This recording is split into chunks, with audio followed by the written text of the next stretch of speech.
Salut toi, t'en veux encore? En voilà. Avec le carré d'abord. Parce que le 4, 4, carré. Donc le 4, c'est carré. C'est les 4 points cardinaux, par exemple, c'est les 4 saisons. Vivaldi, voilà, donc tout ça, c'est le 4. Le 4, ça indique quand même une notion de sécurisation. Je sais pas si c'est un terme qui veut dire grand-chose, mais ça veut dire que on est dans le concret. On établit sa vie. On a des projets qui vont être carrés. Alors c'est marrant parce que quand c'est carré, c'est que c'est rondement mené. On rigole, hein.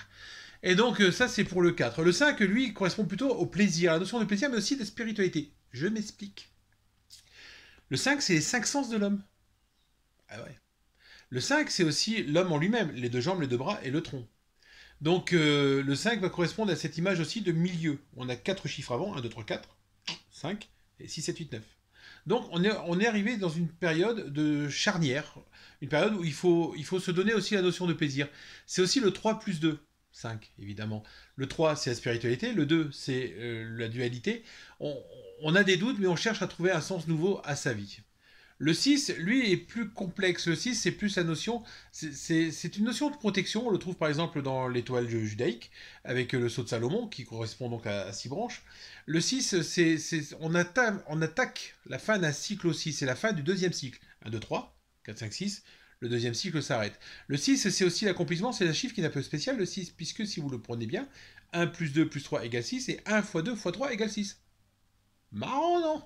On rigole. Donc le 6 correspond à tout ce qu'on a fait avant, en bien ou en mal, et dont on paye quelques conséquences. Donc ça, c'est la notion du 6. Le 7, lui, correspond un peu à l'image du 5, à un aboutissement, puisque déjà c'est le 4 plus 3, le carré, qui lui est quelque chose de solide, et le 3, la spiritualité. On arrive à concilier le carré avec le spirituel, le matériel avec le spirituel. Le 7, c'est les 7 jours de la semaine, c'est les 7 merveilles du monde, c'est les 7 péchés capitaux, donc c'est un accomplissement, c'est un chiffre qui en lui-même indique une plénitude complète. Plénitude complète. On appelle ça un pléonasme. Mais toujours est-il que ça veut dire que quand vous êtes avec un chiffre 7, il y a une part de réussite matérielle et en même temps une belle réflexion qui se fait.